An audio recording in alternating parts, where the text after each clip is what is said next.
Hola, nos encontramos una vez más a tiempo para realizar nuestro estudio del libro de los Hechos en el capítulo 12.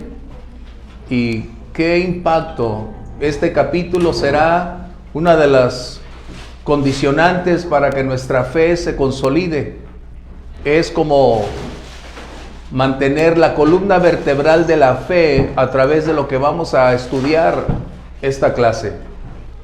Y es muy importante y les sugiero que tengan el momento para mantener ya todas las cosas en el orden que requieren, colocar lo que requieren, sus notas, su bebida, para poder estar ahí atentos y no distraerse, porque es muy importante lo que vamos a compartir esta noche.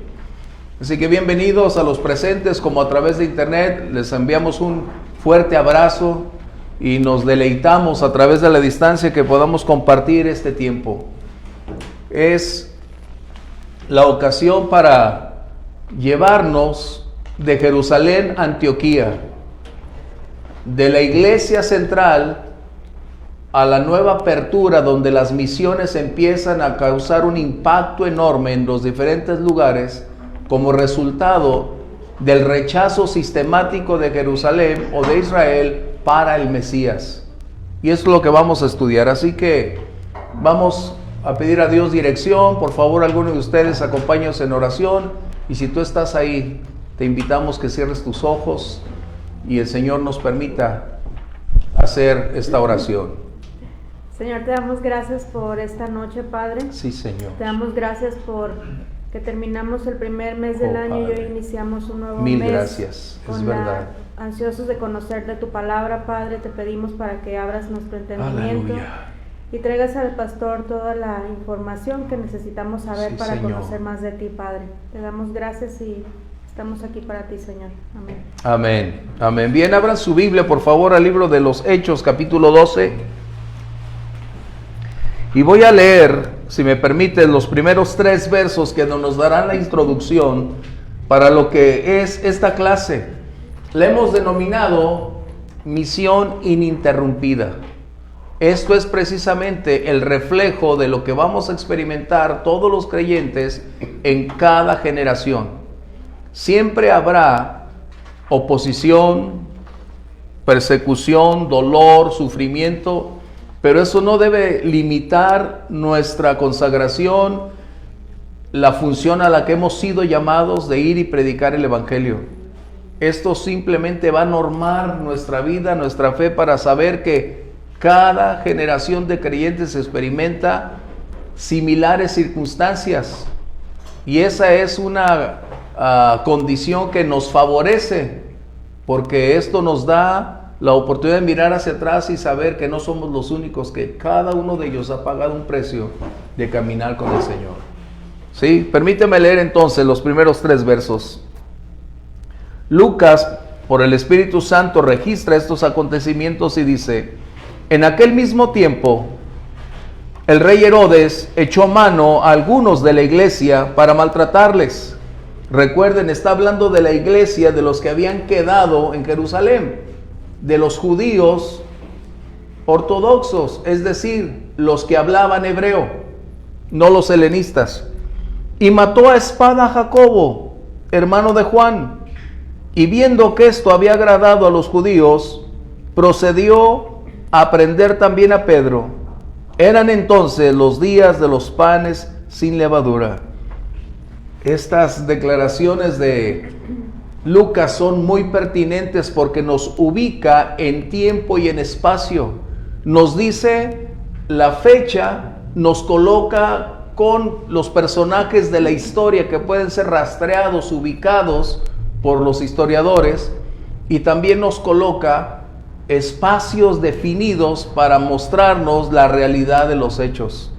Qué impactante, por eso me gusta mucho Lucas. Si ustedes ven Lucas, su evangelio, Hechos, es una riqueza podernos darnos cuenta que se ubica, declara y es muy conciso al respecto. Bien, los santos en Jerusalén no solo habían sufrido como resultado de la persecución que se había desatado, sino que también había llegado una hambruna. Recuerden, y estaban como impactados diciendo, ¿y ahora qué, Señor? ¿De qué se trata? Si ahora más que te servimos es cuando menos bendiciones tenemos. Y a veces nosotros pensamos de igual manera. Ahora que estoy más cerca de ti, ahora que estoy orando, ahora que te sirvo, Señor, parece que estoy más lejos de tu mano. Pero no es así.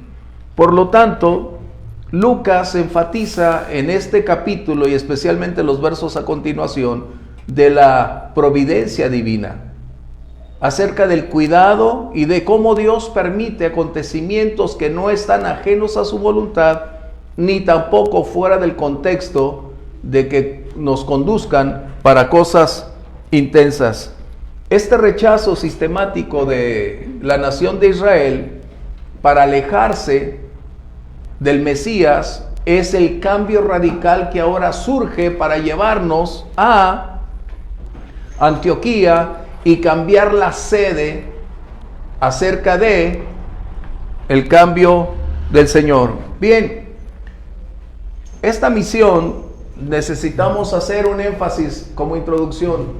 Cuando los creyentes continúan enfocados en cumplir su llamado, porque todos tenemos un llamado a diferentes áreas, aspectos, condiciones, pero cuando continuamos manteniendo nuestra vista y tratando de cumplir la misión a la cual tú y yo somos llamados, nos vamos a dar cuenta que hay una gran cantidad de fuerzas invisibles operando en ese ámbito con un alto grado de explosividad, de peligrosidad, y son fuerzas en constante colisión, cosa que en ocasiones pasamos por alto porque no las vemos. Solo experimentamos oposición, solo experimentamos conflictos, adversidades, pero no nos remontamos a que esta lucha invisible está haciendo una realidad que no podemos negar porque experimentamos los estragos de esa lucha. Y esto es muy importante, por eso este capítulo es muy importante, porque define aspectos que son esenciales para tu desarrollo cristiano, para establecer que las circunstancias que tú y yo el día de hoy experimentamos tienen una connotación directa con una fuerza opositora invisible, pero peligrosa, con un general que tiene una gran cantidad de elementos a su disposición, con un ejército diseminado a lo largo del mundo, con una gran disciplina, con un enorme poder, con una gran cantidad de lealtad a su jefe.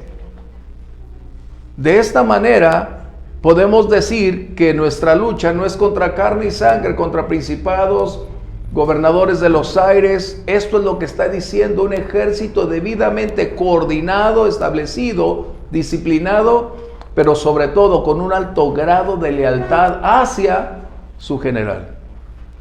¡Wow!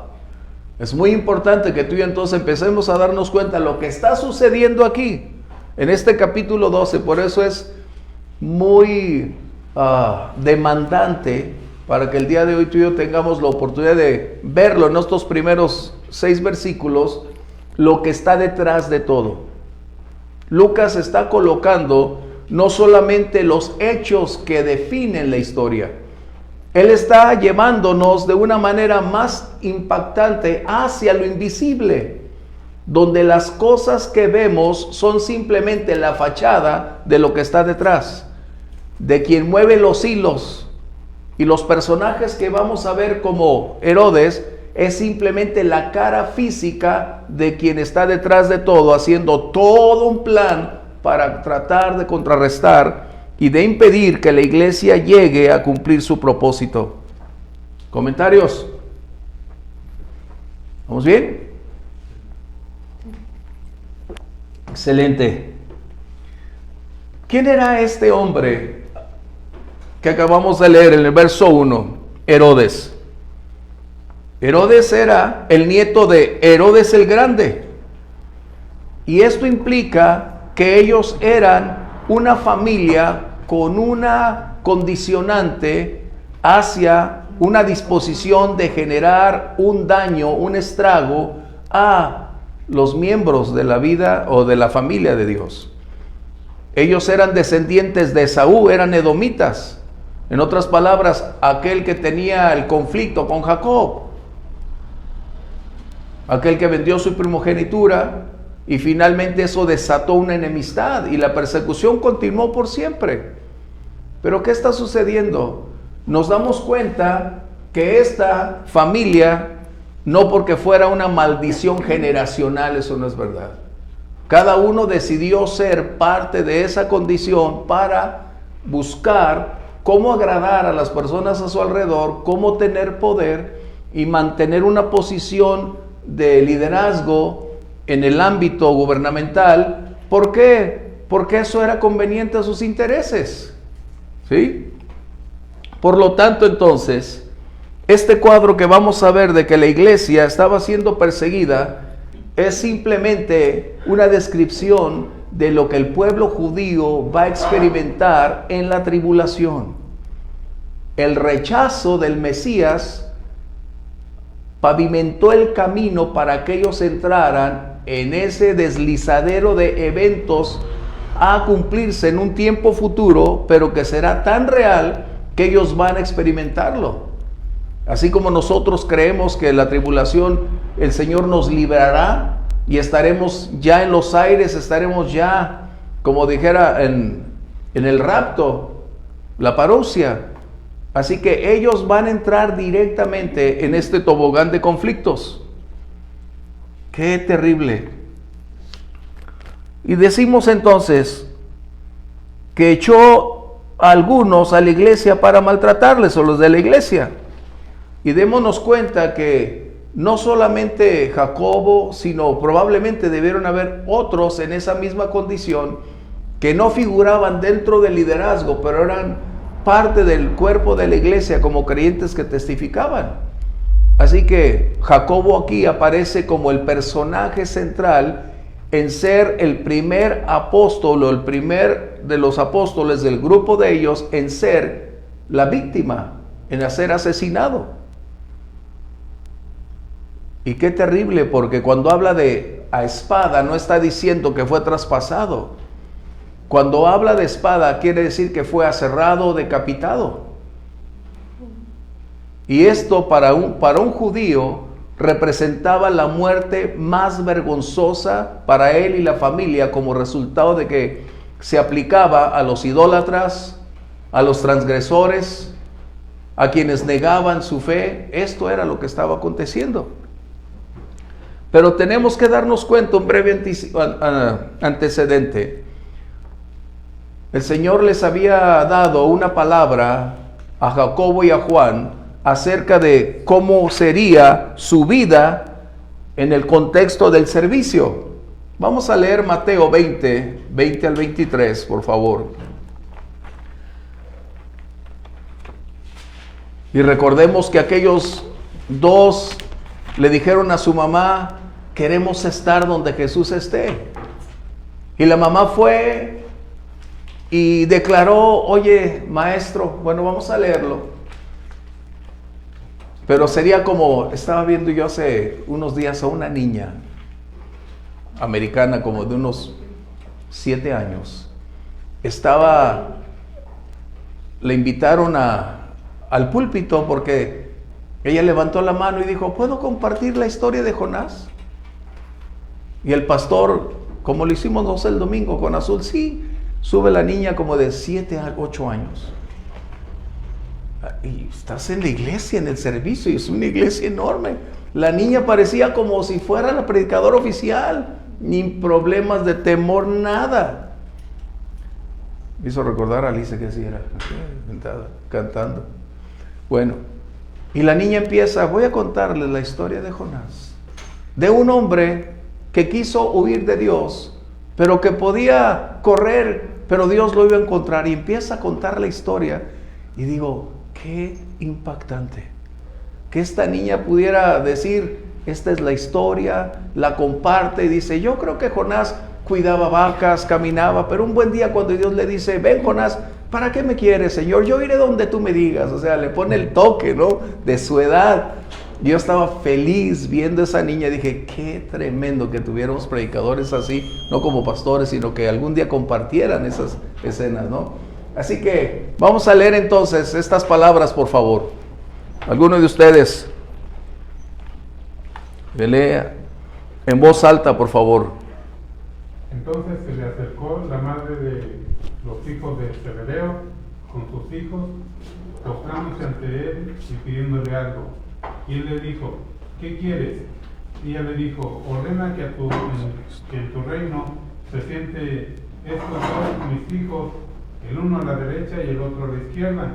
Entonces Jesús respondiendo dijo, no sabéis lo que pedís. ¿Pueden beber del vaso que yo he de beber? Ajá. ¿Son bautizados con el bautismo con el que yo soy bautizado? Wow. Ellos le dijeron, podemos. Él les dijo, a la verdad de mi vaso beberéis, y con el bautismo con el que yo soy bautizado van a ser bautizados. Pero el sentarse a mi derecha o a la izquierda no es mi dado, sino aquellos para quienes está preparado por mi Padre. Wow. Jesús, ante aquella petición, coloca dos verdades que en un momento dado no se colocaron como contexto para medir o evaluar lo que vendría. De hecho, cuando el Bautista también habla acerca de que serían bautizados en Espíritu Santo y fuego, hay una connotación acerca de prueba, acerca de dolor, acerca de sufrimiento. Y aquí Jesús le está diciendo a ellos dos, ustedes podrán participar de la copa que yo voy a beber. Y ellos, por supuesto que sí. Y Jesús les dice, es verdad, ustedes van a formar parte del sufrimiento que a mí me acontecerá, dice él en primera persona, y a ustedes también les alcanzará de acuerdo a las condiciones y momentos que ustedes experimentan este dolor. Así que ahora Jacobo lo encontramos como el primer apóstol mártir. Recordemos que él es el segundo, ya que el primero era Esteban, pero era el diácono. Y yo creo que debió haber, como dice el verso 1, que a algunos de la iglesia debieron haber otros, pero en este momento Lucas solo se enfoca en mostrarnos que Jacobo, como parte del grupo íntimo del Señor, recordarán, él fue uno de los tres que el Señor Jesús se acercaba para traerlo. De esta manera entonces encontramos que aún Juan, en el libro de Apocalipsis capítulo 1 verso 9, él experimentó una gran cantidad de adversidades a lo largo de su vida. Y aunque él no murió de una manera que tengamos tan clara acerca de haber sido un mártir, él murió de larga vida, pero todo su tiempo lo experimentó. Primero, había sido rechazado y enviado hacia la isla de Patmos, recordarán, como resultado de su fe. Así que esto nos dice entonces que hay dentro de la vida del cristiano un lado que debemos valorar, un aspecto que debemos mantener muy claro.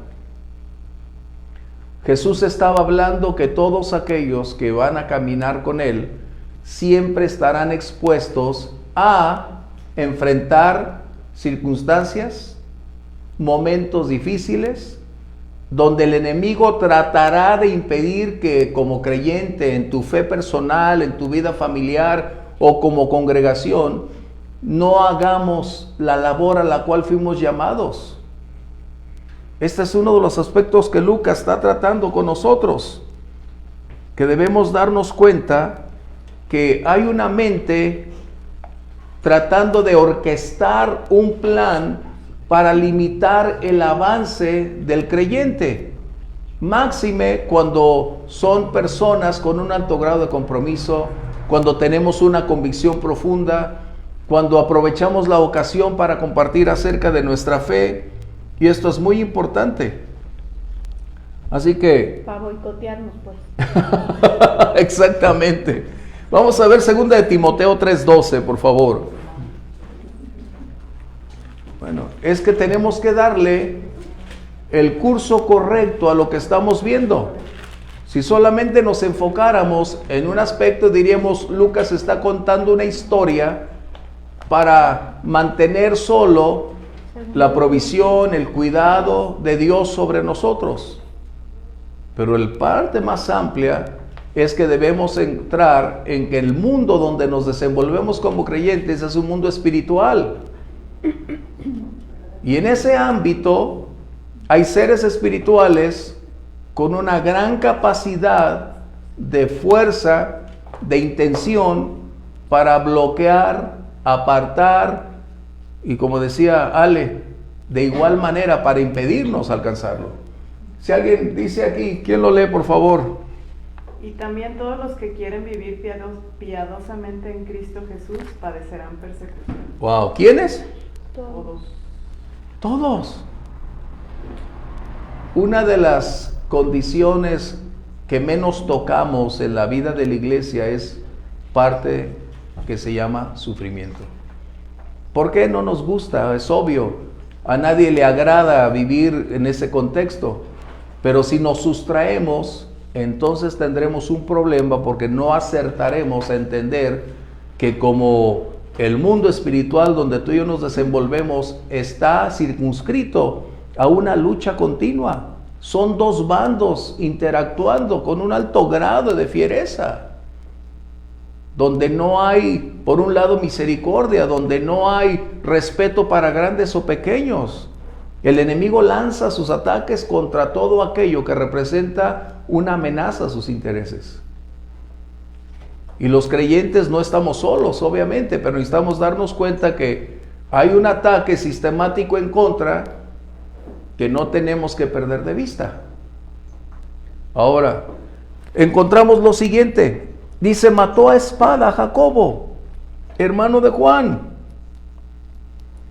Y uno dice, ¿por qué Dios? Aquí es donde necesitamos una vez más crecer, madurar y ponderar que en la soberanía de Dios, en su voluntad soberana, Él puede permitir acontecimientos que son distintos para una u otra persona como creyentes. Pero esto no significa que lo tomó por sorpresa, cerró los ojos el Señor, olvidó tener cuidado de Jacobo, no. Jesús mismo ya le había dicho a Jacobo, tú serás parte de esta condición, pero nunca pensó cuándo sería ese momento. Así que debemos mantener muy claro que en ocasiones Dios nos permitirá que lleguemos a ciertas circunstancias, pero no es porque nos faltó oración, no es porque nos portamos mal, no es porque Dios está disciplinando, no, es parte del propósito para el cual tú y yo estamos ahí. Eso es importante.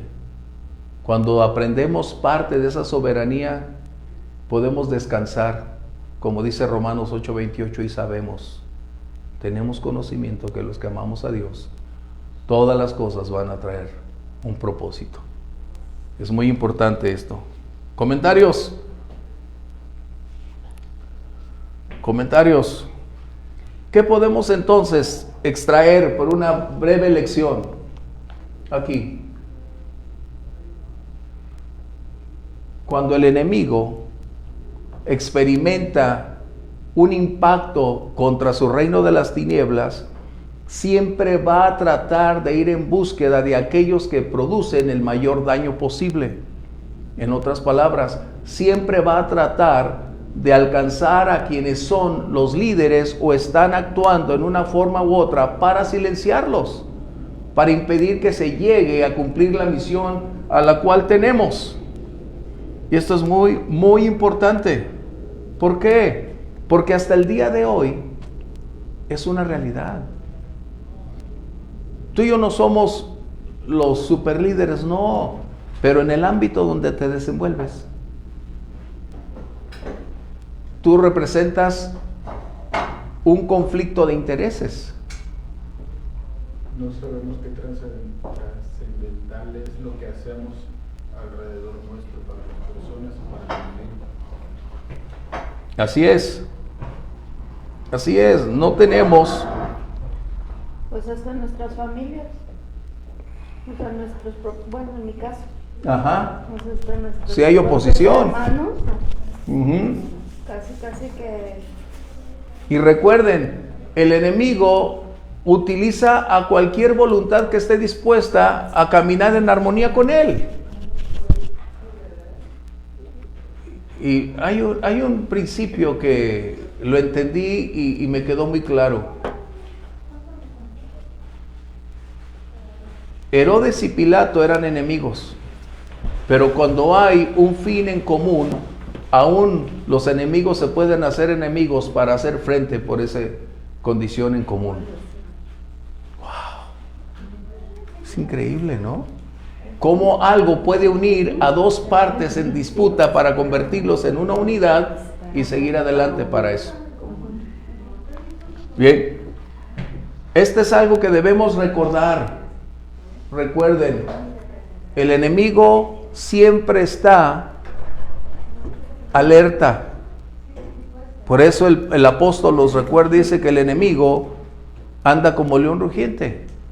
No es un león, pero está hablando de características que el enemigo siempre está acechando, a la búsqueda, porque es parte de su propia naturaleza buscar, destruir, desbaratar aquello que representa una seria contingencia para sus propias condiciones de continuar experimentando y propagando el mal. ¿Sí? Comentarios.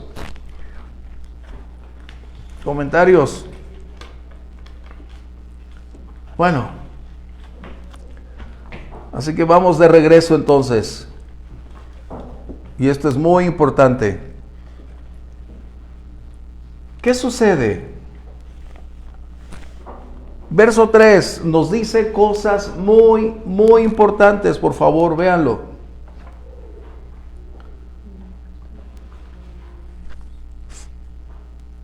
Y viendo que esto, ¿qué era lo que había sucedido?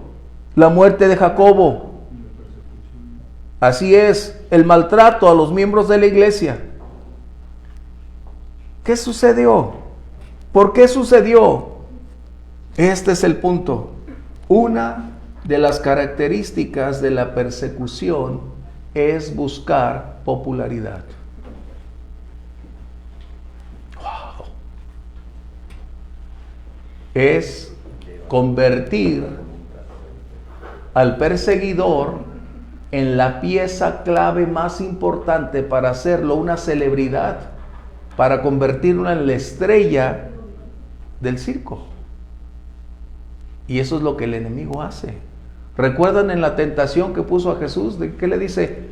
Todo esto te daré si postrado me adoras.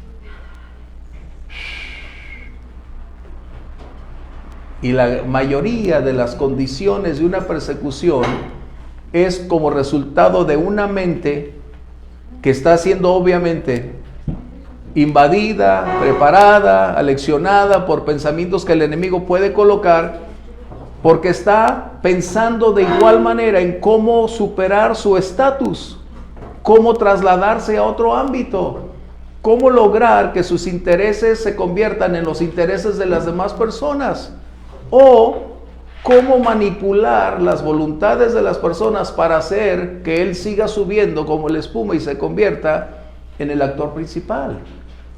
Esto era Herodes. Él venía de una familia que había manipulado a lo largo de generaciones las voluntades de los judíos. Ellos sabían cómo manejar los hilos, es decir, manipular las voluntades. ¿Por qué? Porque cuando alguien de esta magnitud y estas capacidades agudas se mueven en el ámbito de buscar adeptos, por ofrecerles lo que ellos quieren escuchar y ofrecerles lo que les agrada. Cuando conoces este principio dices, wow, no es nada nuevo esto, pero si te percatas, colócalo en cualquier ámbito, y va a funcionar. ¿Por qué? Esto no es ni siquiera en persecución, porque cuando a un creyente le está yendo mal, los no creyentes dicen, ¿y dónde está tu Dios? Todo es un conflicto aquí. Estamos mencionando entonces que la mente detrás de todo esto opera bajo el renglón de lo físico.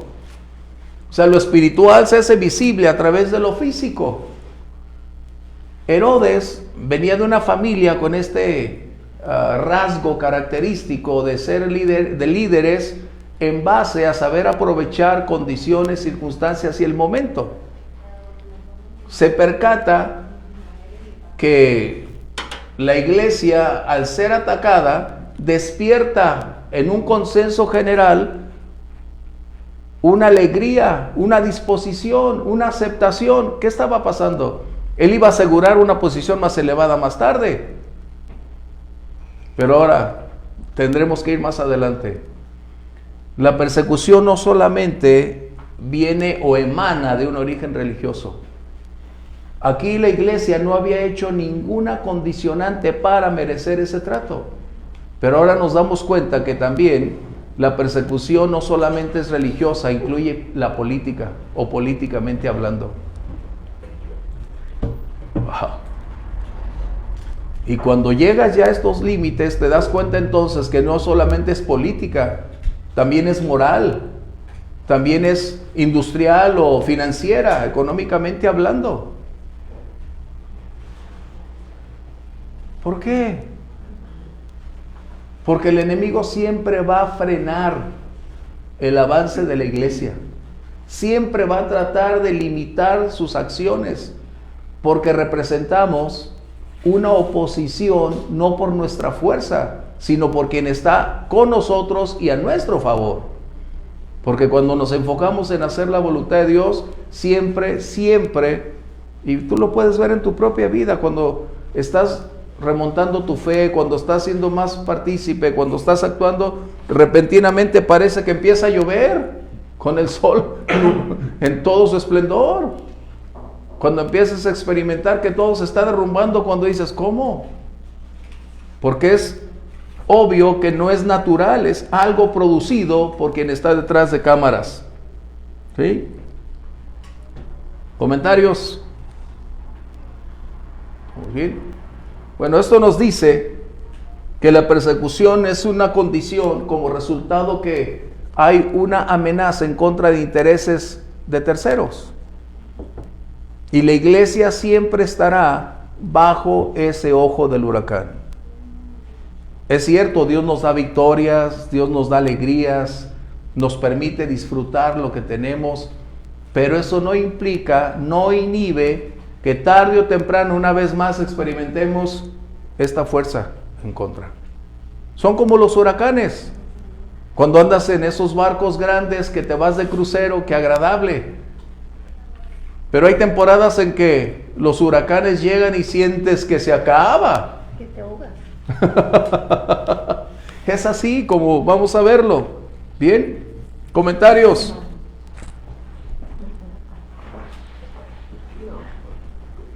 ¿Qué estaba sucediendo? Para Pedro, el ser detenido de una manera arbitraria representaba en ese momento su tercera ocasión de ser arrestado. Fíjate bien, era la tercera ocasión que Pedro fue arrestado de una manera arbitraria sin cometer algún delito. Pero ¿qué entonces qué estamos viendo? El enemigo tiene una mente muy aguda para propiciar a sus seguidores exponer de una manera pública a quienes son contrarios a su reino y hacerlos ver de una manera burda como los perdedores. Pero también Herodes planeaba ver a Pedro como una advertencia a todos aquellos que estaban ahí. Es lo que acabas de decir. Oh, caminas con Dios, hoy estás más pobre que nunca. ¿Eso qué tiene que ver? Pero esa es la crítica, la burla. Y eso es lo que el enemigo pretendía también con Pedro. Primero, mostrar que era una persona tan indefensa, carente, y después hacerlo como a Jacobo, una advertencia para la otra cantidad de judíos que estaban convirtiéndose. Recuerden, uno de los problemas que tenían en Jerusalén es que la envidia de fariseos, saduceos, de los sacerdotes, fue porque se estaban quedando solos. Multitudes se estaban convirtiendo como nunca. Y por envidia habían levantado testigos falsos. ¿Sí? ¿Comentarios? ¿Estamos bien? Vamos bien. ¿Qué está sucediendo? Mínimo encontramos dos motivos por los cuales la ira de Herodes en la búsqueda de consagrarse en el poder, de mantener su hegemonía como familia y de ser la pieza clave número uno para negociar con el ámbito romano en la política, había decidido continuar adelante en su perverso plan. Y había dos razones básicas por las que mínimo Herodes había llegado a esa conclusión. La primera sería que Pedro, al ser el líder de la iglesia, debería ser retirado, desvanecido, aniquilado para no propiciar continuar creciendo. Y aquí vemos un principio que el mismo Señor Jesús declaró. Mateo 26, verso 31, por favor, si alguien lo tiene. Este capítulo, estos versos del 1 al 6, a mí me impactan mucho, son de los que más demandan tiempo. Parece simplemente una historia escrita, pero en verdad todo lo que está implícito es lo que debemos mantener nosotros muy claro para seguir adelante. 26:31, por favor. Entonces Jesús les dijo: todos vosotros os escandalizaréis de mí esta noche, porque escrito está: heriré al pastor y las ovejas del rebaño serán dispersadas. Wow.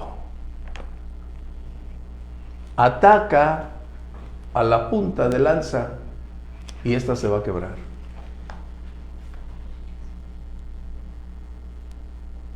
Retira al carbón más encendido y los demás se apagarán. O sea, el Señor Jesús lo colocó muy claro. Es un principio que está ahí. Por eso, por lo general, cuando el enemigo ataca, nunca lo hace de una manera de abajo hacia arriba, lo hace a la inversa, de arriba hacia abajo, porque puede el mismo peso de arriba caer sobre los de abajo y propiciar ya una desbandada, un desalojo, un retiro. Por eso el Señor Jesús dijo, a él le iba a hacer realidad esa palabra. El enemigo iba a traer todo en su contra. ¿Y qué sucedió? Es verdad. Los discípulos huyeron. Creo que es Lucas 19, si alguien lo tiene, cuando Lucas 22, 19, 22 probablemente es. Jesús le dice a Pedro, ¿sabes? Satanás los ha pedido para zarandearlos. Vamos a ver si estoy en lo correcto. 19. 22 creo, por ahí está. Entonces él le dijo, mal siervo, ¿sí? No. Vamos a ver si es eso. Dice Señor, lo 22. 22. Es antes de entrar a la escena final del Señor. Bueno, no lo apunté, pero por ahí debe estar.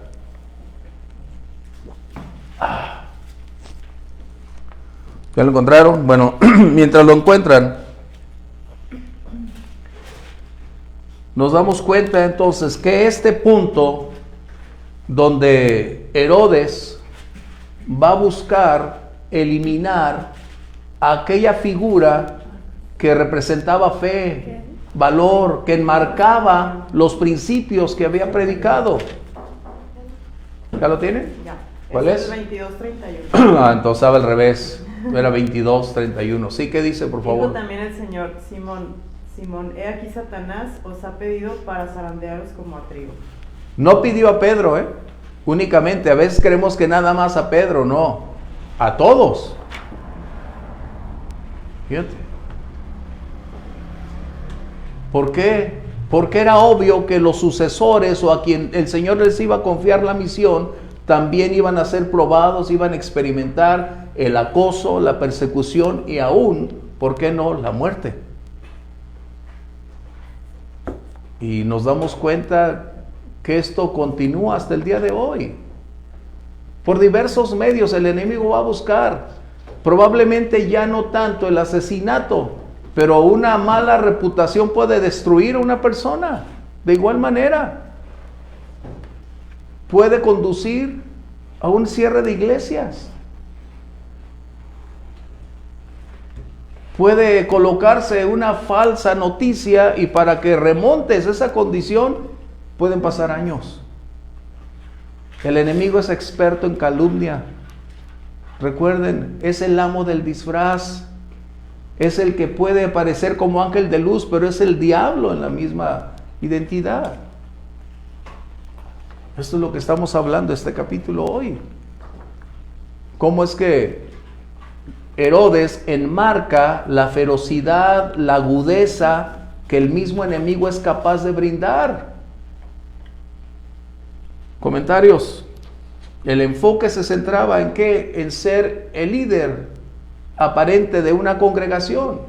Esto nos dice entonces que la iglesia seguía viva en Jerusalén, que era una congregación para ser ubicada y aún haciendo la función dentro de su entorno social. ¿Cuál era el otro punto? El capítulo, no el capítulo 2, es el otro punto. Para todos fue conocido que Pedro había entrado en casa de Cornelio. Fraternizar con gentiles era también sinónimo de muerte. Así que Herodes ahora tenía dos motivos más que suficientes para tratar de decir en su postura legal actuar en contra de Pedro. ¿Sí? ¿Comentarios?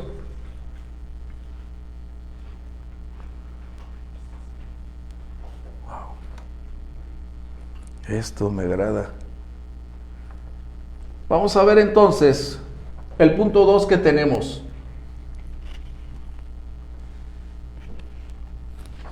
Dice el verso que tenemos aquí, si abren su Biblia.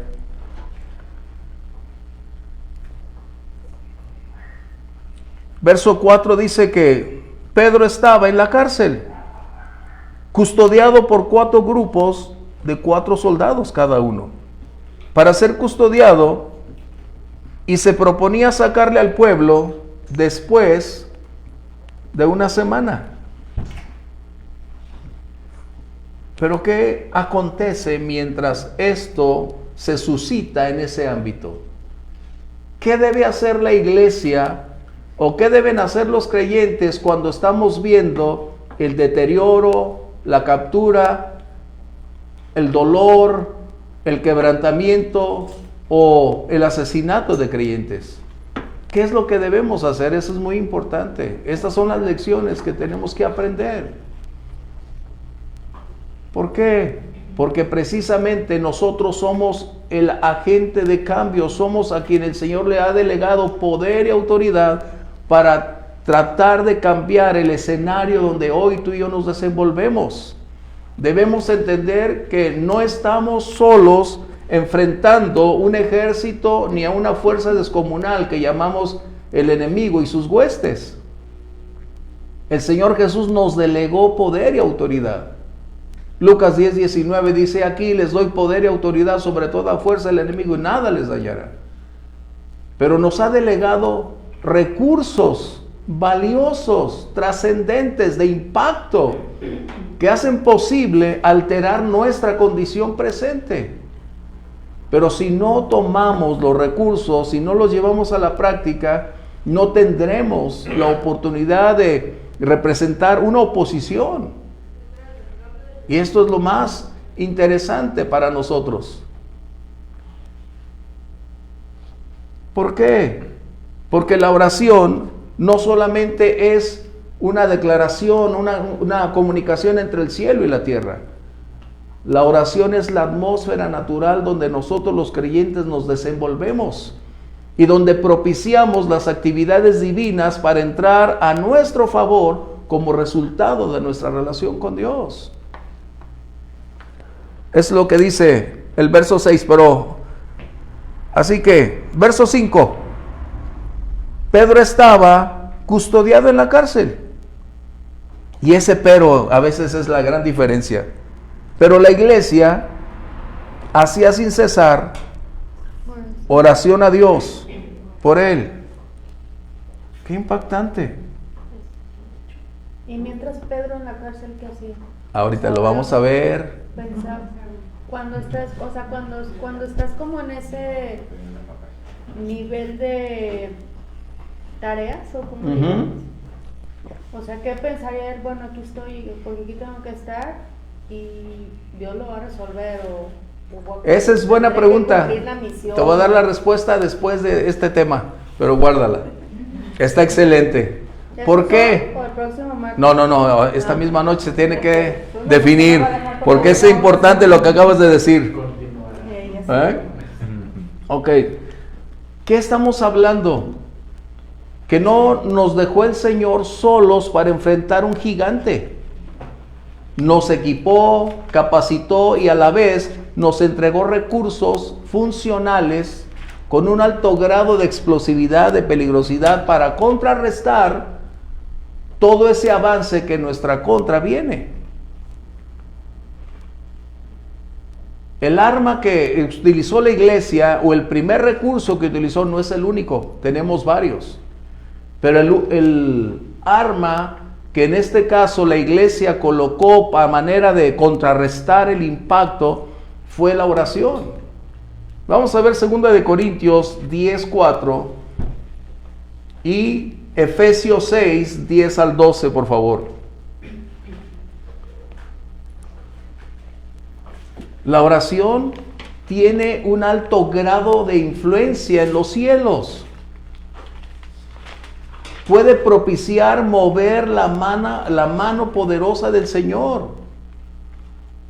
El propósito de orar no es un ejercicio espiritual, no es hacernos creer algo, es propiciar la intervención del Altísimo en el lugar donde tú estás, a favor donde tú estás peleando, o propiciar ayuda a quienes están pasando tiempos críticos. 2 de Corintios 10:4, por favor. Porque las armas de nuestra milicia no son carnales, sino poderosas en Dios para la destrucción de fortalezas. Primero, la oración es un cuento. ¿Qué dice? Es un arma. Es un arma de acción, es un arma de ataque. Después dice que no es un arma natural, física. Es en el ámbito espiritual donde se hace visible, porque propicia los recursos del cielo disponerse a nuestro lado para producir efectos a causa de lo que estamos buscando que Dios lo haga. ¿Y qué dice? ¿Que es un arma débil? No. Dice, la oración es poder. Son poderosas las armas que tenemos para la destrucción de ¿qué? De fortalezas. Por eso es importante, las armas que tenemos todos nosotros, incluyendo la oración, es de un ámbito espiritual. Nosotros no podremos contrarrestar lo espiritual que el enemigo está levantando en nuestra contra con acciones naturales, físicas, carnales, porque su esfera es más amplia, de mayor peso y envergadura que las naturales. Pero las fuerzas que tenemos a nuestro favor o los recursos que son espirituales no solo son capaces de mantener una igualdad, sino superan las que Dios nos ha dado para cambiar las condiciones que tenemos. Y eso lo sabe bien el enemigo. Por eso uno de sus argumentos más grandes del enemigo es que la iglesia no cumpla la función de avanzar, porque la oración es la clave para hacerlo. Sin la oración la iglesia está a merced de muchas cosas. Aportaciones, comentarios. Efesios 6, 10 al 12, por favor. Por lo demás, hermanos míos, fortalecer en el Señor y en el poder de su fuerza. Vestíos de toda la armadura de Dios para que puedan estar firmes contra las acechanzas del diablo, porque no tenemos lucha contra sangre y carne, sino contra principados, contra potestades, contra los gobernadores de las tinieblas de este siglo, contra huestes espirituales de maldad en las regiones celestes. Hemos visto que el enemigo es invisible, pero su campo de acción lo hace visible a través de personas, de circunstancias, de condiciones que nos confrontan. Pero detrás de todo está esa mente muy aguda para tratar de impedirnos cumplir el propósito. Por eso el apóstol Pablo, guiado por el Espíritu Santo, escribe que debemos fortalecernos en el poder del Señor para enfrentar las acechanzas del enemigo. Fíjense bien, no las acechanzas de las personas. Está hablando de quien está detrás de todo, y quienes se prestan a participar en los planes del enemigo son responsables ellos de sus propias decisiones. Pero ¿qué está sucediendo? Que el enemigo tiene una gran capacidad de atracción, porque les promete mucho. ¿Sí? Nosotros entonces necesitamos entender y estar plenamente convencidos que la oposición que tú y yo enfrentamos en cualquier ámbito tiene un origen perverso, un origen maligno. Donde vayas a una oficina, vas al banco, vas allá y dices... En cambio, los que no se prestan a eso, porque el enemigo tampoco los puede forzar, déjame decirte, el Señor les da gracia y nos da gracia, y los tratos se vuelven más cómodos, más abiertos. Por eso es que tenemos que buscar fortalecernos en el poder del Señor para seguir adelante. ¿Comentarios? Es que, pastor, yo pienso que esa es la diferencia entre el cristianismo y generalmente las personas, o el cristianismo sincero, el cristianismo de convicción, generalmente con el cristianismo que queda ahí en la parte tradicional. O sea, porque el cristianismo de convicción está más arriba de todas las necesidades, o sea, su necesidad primaria es Dios. Así es. Y se fundamenta en esa necesidad.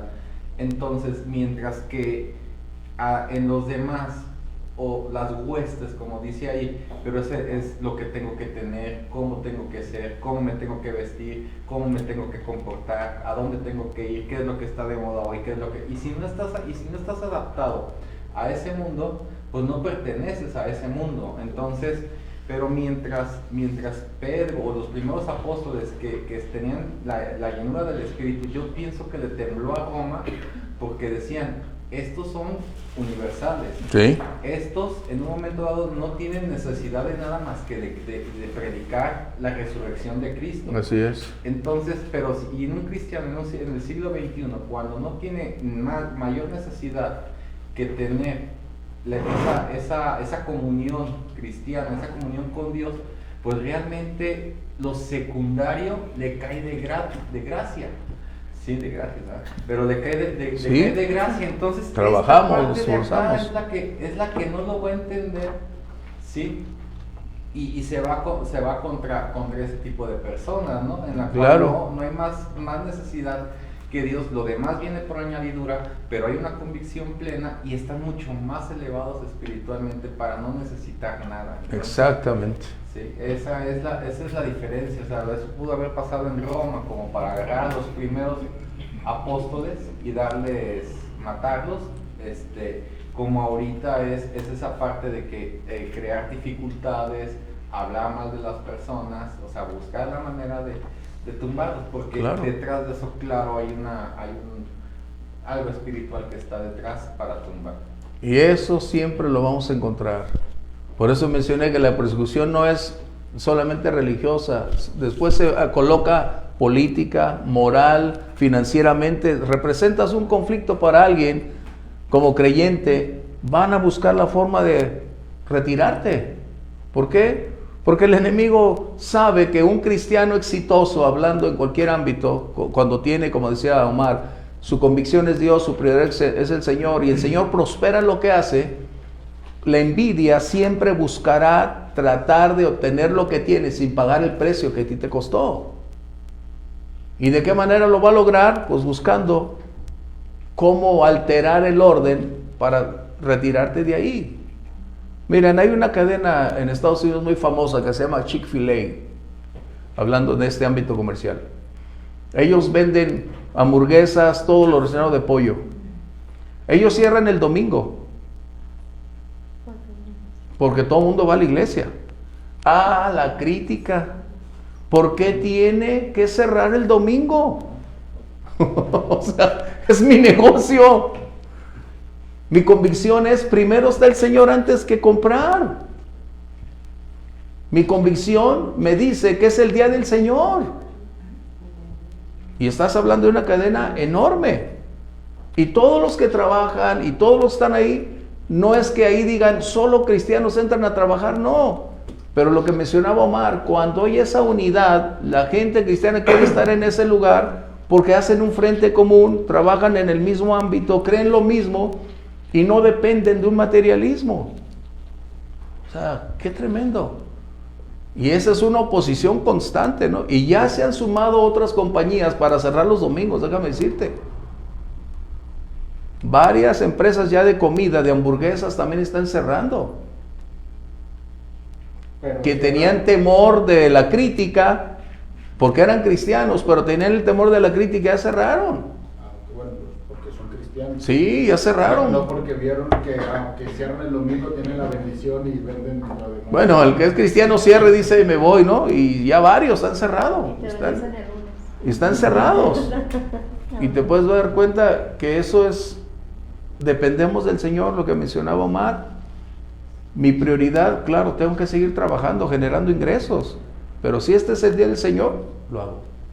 Y excelente. También, Pastor, la soberanía divina no la vamos a entender en particular. O sea, la soberanía divina la tenemos que entender en general y en una proyección temporal mucho más amplia. Claro. Esa es la situación. O sea, ¿cómo van a demostrar, o ya lo vemos a través de la historia, ¿no? Pero ¿cómo van a demostrar los apóstoles su fortaleza, sus convicciones, sus principios?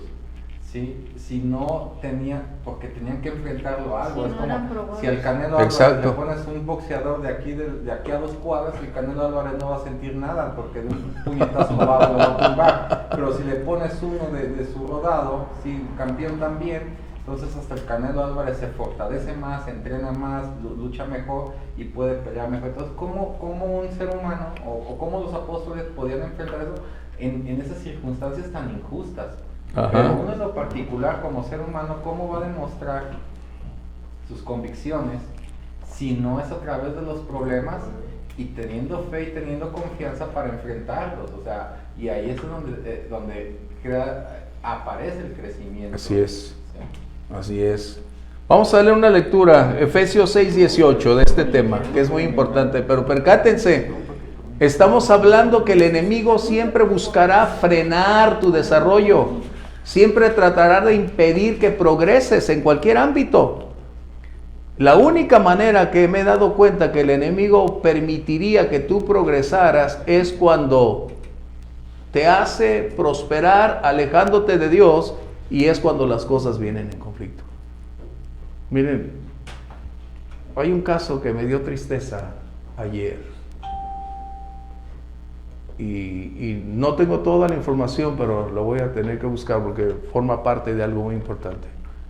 Una chica hace 2 años, Miss Mundo, o Sí, 2019. Miss Universo.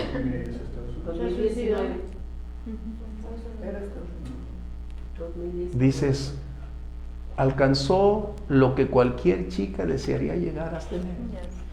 Alcanzar una posición envidiable. Pero hoy nos damos cuenta, realmente es lo que el mundo dice. Realmente es lo que los medios dicen. Ella logró, aspiró y obtuvo, pero ¿qué de aquí? Es que no es por ahí. Es que siempre nos venden la idea. Ese es el punto que estamos hablando. Esa mente perversa apela a lo natural, a la carne, a lo físico, a lo material. pero nosotros mantenemos un mensaje espiritual que satisface, que sacia, que por encima de si tenemos o no tenemos, estamos contentos porque sabemos a quién pertenecemos y lo que Dios ha hecho en nuestra vida. Es que no sabemos si el cuerpo lleva el alma o el alma lleva el cuerpo. Un No punto. vemos las cosas, las esencias que son las cosas. Tú quieres ropa para taparte el frío, ¿sí? Pero no quieres, Ralph Lauren, ¿verdad? No. Esa es la... Tú quieres agua para quitarte la sed. No quieres No quieres la marca. ¿Verdad? Sí. O quieres comer, pero no quieres una res de Canadá traída con un corte así. O sea, eso no lo necesitas. Al final lo que necesitas es nutrirte. Ese es el punto que estamos viendo. Son dos mundos en colisión, dos esferas espirituales en constante lucha. Y necesitamos aprender a tener un criterio bíblico guiado por el Espíritu Santo para saber cómo pensar, qué hacer, cómo definir, cómo darnos cuenta. Y eso es importante, como hoy lo estamos haciendo, gracias a Dios. Pero ¿de quién habría estado rodeada esa chava? Que no, o sea, que nadie la ayudó. Bueno, ese es otro aspecto muy importante. A ellas por lo general las sustraen de su entorno para prepararlas para sus propósitos. Aún su ropa es provista por alguien para que ella vista, ella no elige. Sí. Ella se vuelve esclava de quien tiene el control. Qué tremendo, ¿no? Solamente es una imagen. Pues la imagen de alguien. O sea, es la imagen final de un producto. Y es triste. Yo sé, pero tú te rodeas, sí. Claro, en ese ambiente me queda claro que te rodeas de gente que busca siempre un fin utilizándote a ti, pero no hay nadie. O sea, a mí lo que me da tristeza es pensar, debió buscar ayuda. Sin lugar a dudas, en un entorno tan grande debió encontrar a alguien que pudo haberle dado tal vez un buen consejo, pero... O tal vez no. Es que también cuando todo lo que vales es en base a lo material, en el momento cuando no llegas a ese punto, ¿sí? O sea, es como, si no tengo $1,000,000 de pesos, no sirvo, pues mejor me mato. O sea, entonces es cuando no llegas a ese punto material, no te das cuenta de que, pues, que eres un ser humano, que eres amado por Dios, que, o sea, esas cosas se les olvidaron. Y como son personas que necesitan su entorno, que venda, que produzca, que gane dinero, y en el momento que ya no sirve para eso, pues ella se siente que no funciona. Todo está crítico, así que voy a tratar de encontrar todo para en un buen tiempo hablar sobre eso, porque la iglesia ha perdido mucho en disminuir el mensaje del evangelio al tratar de mantener posturas para incentivar el desarrollo de un materialismo, de un narcisismo, de una oportunidad de crecer más como personas sin depender de Dios. O sea, hay muchos aspectos que necesitamos ahí continuar. Bien, Efesios 6:18, por favor, si no, no le contestamos la pregunta a... Nadie se va aquí hasta que no me conteste. No importa. Está bien eso. Efesios 6:18, por favor.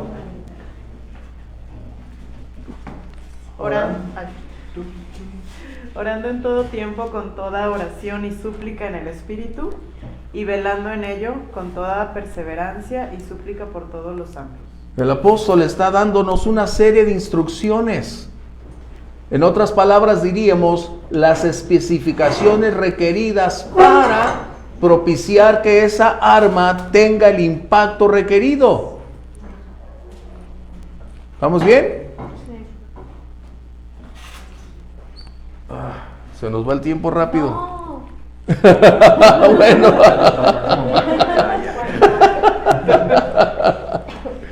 Ok.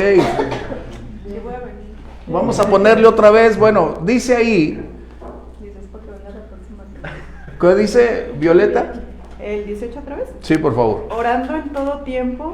¿Orando cuándo? En todo tiempo. No significa que vamos a estar de rodillas todo el día. No, tienes que ir a trabajar, tienes que salir a realizar tus funciones. Está diciendo que debemos tener entonces un tiempo de oración en el día de una manera sistemática, continua, pero con un alto grado de efectividad, de impacto, abocándonos a lo que tenemos que hacer. ¿Qué más dice? Con toda oración y súplica en el Espíritu. Es decir, la vida del Espíritu debe ser prioritaria a lo sentimental, a lo natural, sin olvidar que también nuestro entendimiento es prioritario. Sí, más. ¿Qué más dice? Y velando en ello con toda perseverancia y súplica por todos los santos. Debemos también dedicar tiempo para interceder, orar por aquellos que sabemos que están atravesando tiempos de prueba, tiempos de lucha, que están en escasez, que están enfrentando adversidades, que están en el hospital. O sea, tenemos que ir adelante. Bien, ¿esto qué quiere decir? Que cuando la iglesia no se intimida por las circunstancias que experimenta, aun cuando el enemigo ha levantado una serie de condicionantes contrarias, peligrosas, y con un gran daño colateral, con una gran cantidad de dolor, cuando la iglesia se da cuenta para qué fue llamada, quién es en el mundo, entonces puede ejercer esa autoridad y mantenerse hasta que las cosas cambien. Pero lo que estábamos hablando, si la iglesia se sustrae de la función y se duerme en sus laureles, o está somnolienta, o ha perdido la meta, se ha retirado, entonces la iglesia ya no será la fuerza a la cual fue colocada o establecida para contrarrestar los eventos o las acciones que el enemigo estaría accionando. Por eso, cuando oramos, las cosas pueden cambiar, pero necesito hacer énfasis en lo siguiente. El hecho de que el Señor nos ha dado autoridad, nos ha dado poder, no significa que estaremos exentos de enfrentar tribulaciones, dolor, lágrimas. Porque otra de las características que el enemigo siempre va a hacer creer es que si somos hijos de Dios no tenemos que sufrir. Si vivimos con Dios tenemos que ser prósperos, ricos. Pero ¿cómo nació la iglesia aquí en Hechos? Era una iglesia pobre. Tuvieron que enviar ayudas de otras iglesias. O sea, esto no quiere decir que Dios quiere a gente pobre, no, estamos hablando de un tiempo y un momento, pero cuando incentivamos lo material antes que lo espiritual, estamos desligándonos de la fuente. De hecho dice en 3 de Juan, amado, yo deseo que seas prosperado en todas las cosas, así como prospera tu alma. Esa es la condicionante. La Biblia no nos censura la riqueza. Lo que nos advierte que es un verdadero riesgo en la riqueza es el amor al dinero, pero no la riqueza. Por eso tenemos que tener ese balance, porque si el dinero gobierna nuestra vida, entonces somos esclavos del dinero. La manera en que las personas utilizan sus recursos define lo que son, las convicciones que tienen. Eso es muy importante. ¿Sí? Entonces, volviendo, Pedro llevaba ya un arraigo de una semana. Una semana.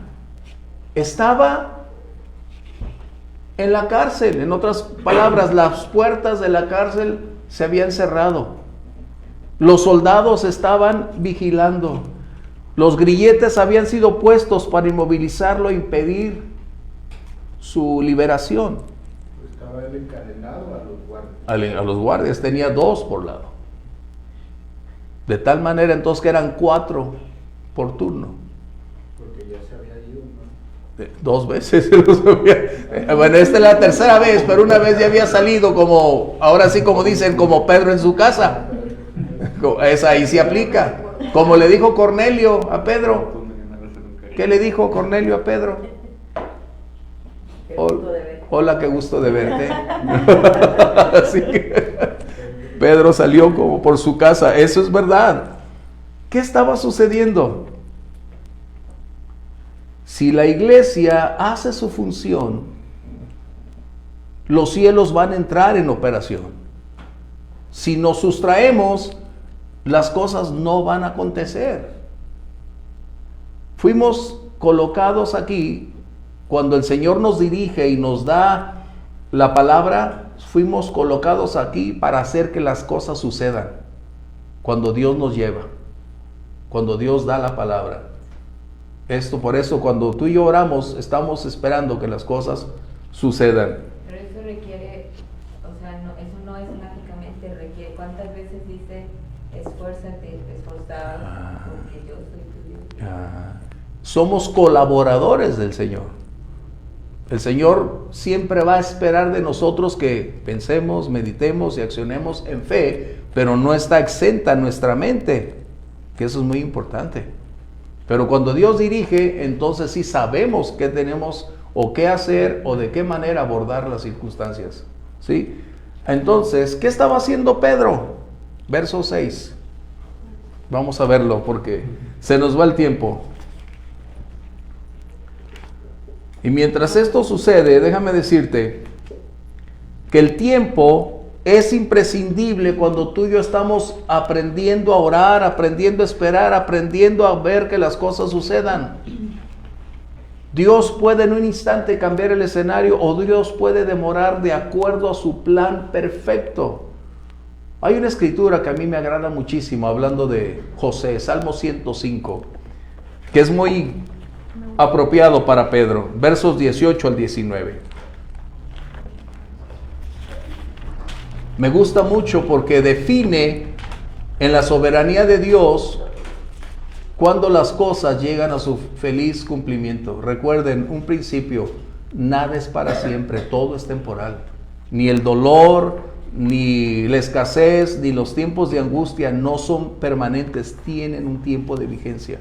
Pero Dios tiene el control sobre eso. ¿Sí? Vamos a leerlo, por favor. 105, versos 18 y 19. Afligieron sus pies con grillos, en cárcel fue puesta su persona, hasta la hora que se cumplió su palabra. El dicho de Jehová le probó. Hasta el día en que se cumplió. Dios tiene entonces el tiempo definido en base a haberse cumplido las condiciones para las cuales estamos en ese tiempo. ¿Sí? Eso es muy importante. A veces que nosotros queremos ya salir, pero Dios dice, espera, falta un poco más. Pero somos muy intransigentes, incluyéndome a mí, que me gana. Y tengo que aprender, Señor, ayúdame a permanecer en... Yo ya quisiera correr, yo ya quisiera volar, ¿no? Pero cuando Dios dice, como le dijo a Abraham, a Isaac, permanece en la tierra de la promesa hasta que yo te diga. Y él dice, ay, Señor, pero ahí estamos. Y es donde nos cuesta trabajo, pero dice este salmo que llegado el tiempo, Dios tomó la palabra para seguir adelante. Entonces esperemos, aprendamos esto. ¿Qué estaba haciendo entonces Pedro? Y aquí pusimos calma en la tormenta. Sus hojas van a llegarles más tarde o mañana por la mañana, para que nos disculpen, por favor. La inminente ejecución de Pedro estaba ya unas cuantas horas. Habían transcurrido 8 largos días desde el arresto injustificado de Pedro. ¿Y qué estaba haciendo Pedro en la cárcel? ¿Qué estaba pensando? ¿Qué hacía Pedro? ¿Qué era lo que venía a su mente? ¿Estaba desesperado? ¿Estaba enviando mensajes? ¡Oren por mí! ¡Clamen a mí! ¡Vayan a derechos humanos! Dígale al gober que le vamos a dar su dinero y le hacemos un macrobús más. O, no sé. ¿Qué estaba haciendo Pedro? La pregunta es, ¿por qué estaba teniendo esa paz ante la A adversidad. mí también me ha pasado, no les conté la vez el miércoles pasado que duermo bien a gusto, ¿Sí? porque aprendes a confiar. Ese es el secreto prioritario, confiar. ¿Qué estaba haciendo Pedro? Él tenía algo adicional que necesitamos recordar. Primero, él sabía que estaba en las manos del Señor, pero su condición de saber que estaba ya a unas cuantas horas del desenlace final, Jesús le había dado una promesa. Vamos a verlo, capítulo 21 de Juan, versos 18 y 19. Una de las anclas de nuestra fe en tiempos de adversidad son las promesas de Dios. Recuérdenlas. Una ancla mantiene la barca cuando la tempestad se desata. Y las promesas de Dios son para ti, para mí, recursos imprescindibles para seguir viviendo a través o para enfrentar las tormentas que están ahí. Vamos a ver Juan 21, versos 18 y 19, por favor.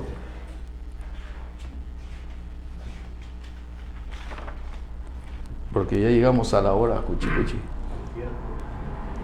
una petición de oración para que luego... Juan 21, 18 y 19. ¿Quién lo lee, por favor? De cierto te digo, cuando eras más joven te ceñías e ibas a donde querías. Mas cuando ya seas viejo, extenderás tus manos y te ceñirá otro y te llevará a donde no quieras. Esto dijo dando a entender con qué muerte había de glorificar a Dios. Y dicho esto, añadió, sígueme. El Señor le había dicho a Pedro que él no moriría a la edad que estaba, ni en la condición en la que se encontraba. Le había dado una promesa en la cual Pedro había descansado. Y él estaba seguro que el Señor era fiel para cumplir sus promesas. Y que estando en el punto más riesgoso de su vida, ante un despiadado agente del diablo, como era Herodes, unas cuantas horas más sería el amanecer para que él fuera llevado como Jacobo, él estaba tranquilo. Jacobo había recibido la palabra del Señor que él sería bautizado con el mismo bautizo de fuego. ¡Qué tremendo! Porque a veces decimos, es que la iglesia no oró por Jacobo. Cuidado con eso, a veces tenemos la tendencia, es que no oraste, es que esto te pasó. Pero los propósitos de Dios son muy distintos para cada uno de nosotros. Y no podemos medir a nadie por lo que a nosotros nos ha pasado, estamos en las condiciones en que estamos.